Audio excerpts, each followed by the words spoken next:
Bismillahirrahmanirrahim. Assalamualaikum warahmatullahi wabarakatuh. Perkenalkan nama saya Joko Indaryanto, mahasiswa PJJ dari kelas IF 4802 PJJ.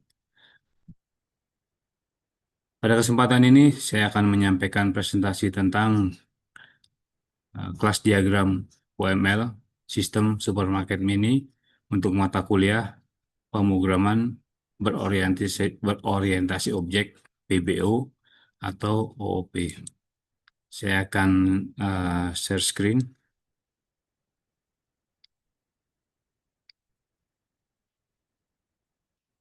Jadi ini rancangan kelas diagram UML untuk sistem supermarket mini. Sistem ini dirancang untuk mengintegrasikan tiga entitas utama, yaitu entitas pengguna user yang terdiri dari kasir dan pelanggan, kemudian entitas produk sebagai barang yang dijual, serta entitas supermarket yang berfungsi sebagai pengelola inventaris produk dan data pelanggan. Dalam kelas diagram yang akan saya sampaikan, terdapat satu kelas abstrak, dua kelas turunan, satu interface, serta dua kelas konkret yang saling berelasi. Oke, sebelum masuk ke detail tiap kelas, saya ingin menunjukkan struktur besar dari diagram ini.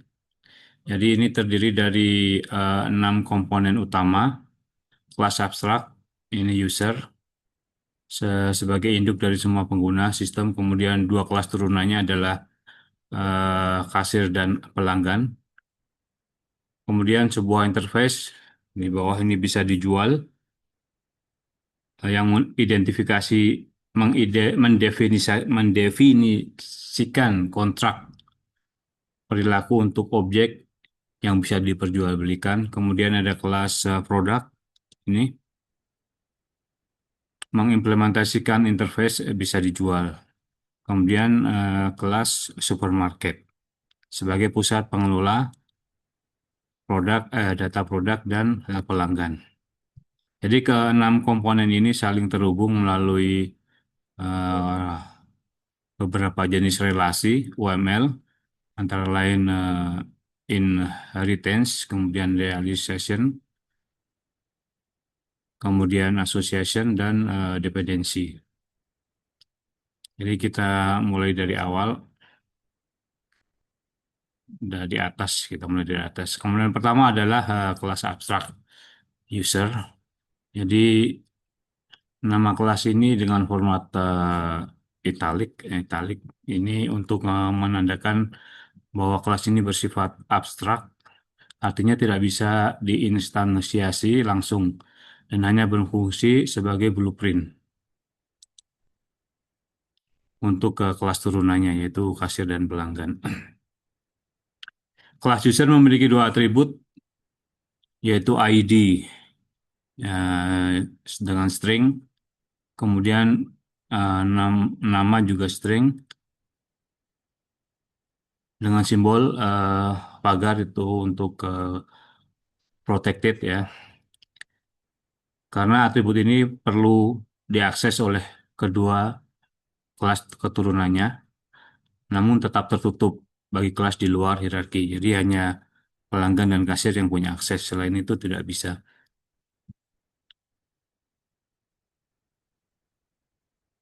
Selanjutnya kelas pelanggan. Kelas pelanggan. Kelas ini merupakan turunan dari kelas user. Hal ini ditandai dengan panah inheritance. Ini panahnya. Kemudian panah berkepala segitiga kosong yang mengarah dari pelanggan menuju ke user. Jadi dengan adanya pewarisan ini, pelanggan otomatis memiliki atribut ID dan nama dari kelas induknya. Kelas pelanggan menambahkan satu atribut spesifik, yaitu keranjang belanja yang bertipe array list produk. Kemudian saya berikan modifier private yang ditandai dengan tanda minus. Ini untuk menjaga prinsip enkapsulasi sehingga keranjang hanya bisa dimodifikasi melalui metode kelas itu sendiri. Jadi kelas ini memiliki tiga metode publik di bawahnya.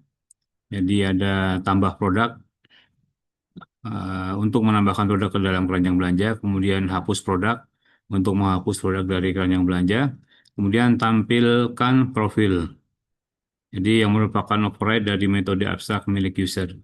Disinilah polymorphisme bekerja. Jadi tiap turunan user punya implementasi tampilkan profil yang berbeda. Kemudian berikutnya ke kasir, kelas kasir. Sama seperti pelanggan, kasir juga merupakan turunan dari user sehingga otomatis mewarisi atribut ID dan nama. Karena itu, kasir tidak perlu mendeklarasikan ulang atribut tersebut. Kasir memiliki dua metode utama, yaitu proses transkrip, proses transaksi. Ini pelanggan dan supermarket. Metode ini menjadi inti dari peran kasir, yaitu memproses transaksi yang melibatkan seorang pelanggan dan terhubung ke sistem supermarket. Kemudian berikutnya adalah tampilkan profil sebagai override dari metode abstract user dengan implementasi khas untuk kasir. Nah, perlu diperhatikan bahwa metode proses transaksi ini menerima dua parameter dari kelas lain. Inilah yang menjadi dasar dari relasi dependensi yang akan kita jelaskan ke kelas berikutnya. Kemudian interface, kita kelas berikutnya interface bisa dijual. Komponen keempat adalah interface bisa dijual. Ini ditandai dengan adanya keyword interface di atas nama kelas. Sesuai standar notasi UML, interface ini berperan sebagai kontrak. Artinya kelas manapun yang mengimplementasikannya wajib menyediakan implementasi konkret untuk semua metodenya. Interface bisa dijual mendefinisikan tiga metode di bawahnya ini, yaitu hitung harga diskon yang mengembalikan typo double, kemudian kurangi stok untuk mengurangi stok ketika produk terjual, kemudian tambah stok untuk menambah stok jika ada restock. Pengguna interface di sini menerapkan prinsip abstraction. Dengan begitu, eh, jika nanti sistem dikembangkan dan ada kelas baru, seperti voucher atau layanan yang juga bisa dijual, cukup mengimplementasikan interface bisa dijual tanpa mengubah kelas produk yang ada. Ini sesuai dengan prinsip open close dalam Solid. Kemudian berikutnya adalah kelas produk. Kelas produk. Kelas produk merupakan kelas yang mengimplementasikan interface bisa dijual. Hubungan ini ditandai dengan panah putus-putus berkepala segitiga kosong. Ini disebut realization arrow yang mengarah dari produk menuju bisa dijual. Dari produk menuju bisa dijual. Kelas produk memiliki 5 atribut. Total jenis produk bertipe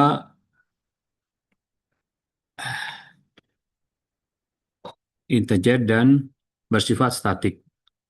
Ditandai dengan garis bawah sesuai dengan notasi UML, yang berarti atribut ini menjadi milik kelas, bukan milik instance. Atribut ini berguna untuk mencatat berapa banyak jenis produk yang terdaftar dalam sistem secara global. Kemudian berikutnya adalah kode produk bertipe string, kemudian nama produk juga string, kemudian harga bertipe double.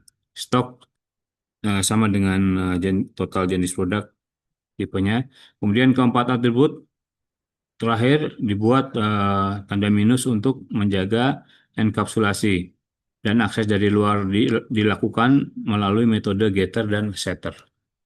Untuk ke metodenya, kelas produk memiliki getter dan setter untuk semua atributnya, kemudian implementasi dari ketiga metode interface bisa dijual, kemudian hitung harga diskon, kurangi stok, dan tambah stok. Kemudian metode tambahan atau tambahan tampilkan detail produk untuk menampilkan informasi lengkap dari produk. Kemudian lanjut ke kelas supermarket. Komponen terakhir adalah kelas supermarket yang berperan sebagai pusat pengelolaan sistem. Kelas ini memiliki dua atribut bertipe array list, yaitu data produk yang menampung seluruh produk yang dijual, kemudian daftar pelanggan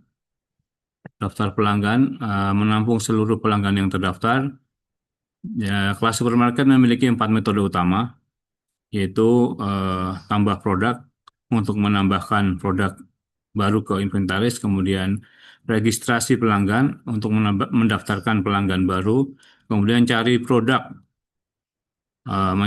berdasarkan kode dan mengembalikan objek produk, kemudian cetak laporan penjualan untuk menghasilkan laporan penjualan. Itu penjelasan kelas-kelasnya, ada 6 komponen tadi. Kemudian relasinya,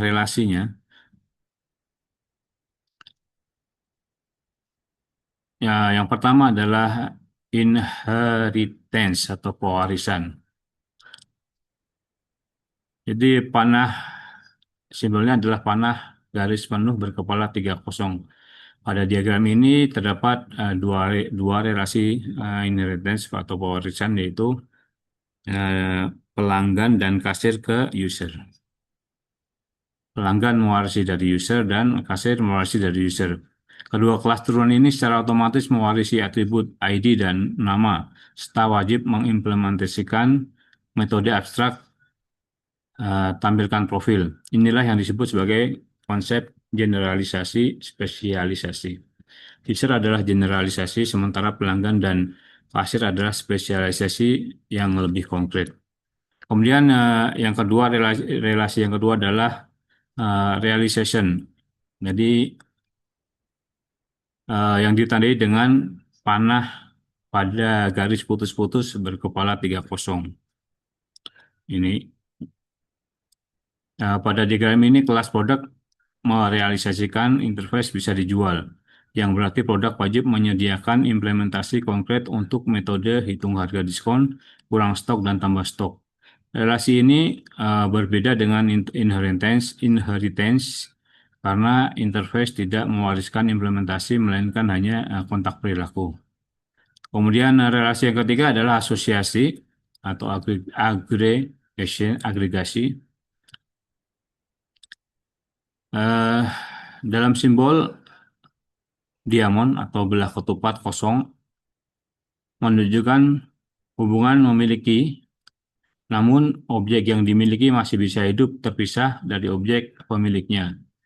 Jadi pada diagram ini terdapat 3 relasi asosiasi untuk yang gambar ketupat kosong, 1, 2, 3. Jadi supermarket ke produk, supermarket produk, kemudian supermarket pelanggan, dan pelanggan ke produk. Supermarket ke produk dengan multiplicity 1 ke 0 bintang. Artinya satu supermarket bisa mengelola 0 sampai lebih produk. Ini sesuai dengan atribut daftar produk yang bertipe array list produk. Kemudian supermarket pelanggan dengan multiplicity 1 ke 0 tanda bintang. Satu supermarket bisa meregistrasi banyak pelanggan melalui atribut daftar pelanggan. Yang ketiga adalah pelanggan ke produk, pelanggan ke produk. Sama dengan yang lain nih 1 ke 0, 0 sampai banyak. Jadi satu pelanggan bisa memiliki banyak produk dalam keranjang belanjaan sesuai dengan atribut keranjang belanja. Kemudian relasi yang keempat adalah dependensi atau ketergantungan. Itu dengan ditandai dengan garis panah garis putus-putus berkepala panah terbuka disertai stereotip use. Dependensi menunjukkan bahwa satu kelas menggunakan kelas lain sebagai parameter atau variabel lokal di metodenya tanpa menyimpannya sebagai atribut. Jadi pada diagram ini kelas kasir memiliki dua dependensi, kasir ke pelanggan dan kasir ke supermarket. Ini ya, panah putus-putus. Kasir tidak menyimpan referensi permanen ke pelanggan atau supermarket sebagai atribut. Kasir hanya menggunakan keduanya saat memproses transaksi. Itulah mengapa relasinya berupa dependensi, bukan asosiasi. Kemudian penerapan prinsip PBO atau OOP. Jadi sebelum saya akhiri juga, bahwa kelas diagram ini telah menerapkan 4 pilar utama pemrograman berorientasi objek atau OOP, yaitu ada enkapsulasi tercermin dari penggunaan modifier private dan protected pada atribut dengan akses melalui getter dan setter. Kemudian ada inheritance, pelanggan dan kasir mewarisi user untuk menghindari duplikasi kode. Kemudian ada polymorphism, metode tampilkan profil di override oleh tiap kelas turunan dengan implementasi berbeda. Kemudian ada abstraction, jadi kelas abstrak user dan interface bisa dijual, menyembunyikan detail implementasi, hanya mengekspos kontrak perilaku. Mungkin demikian penjelasan dari saya tentang kelas diagram UML untuk sistem supermarket mini. Jadi sekali lagi singkatnya diagram ini terdiri dari 6 komponen. Jadi satu kelas abstrak, dua kelas turunan, satu interface, dan dua kelas konkret yang dihubungkan oleh 4 jenis relasi: inheritance, realization, aggregation, dan dependensi. Dengan struktur ini, sistem menjadi modular, mudah dikembangkan, dan sesuai dengan prinsip-prinsip PBO atau OOP. Sekian dari saya. Assalamualaikum warahmatullahi wabarakatuh.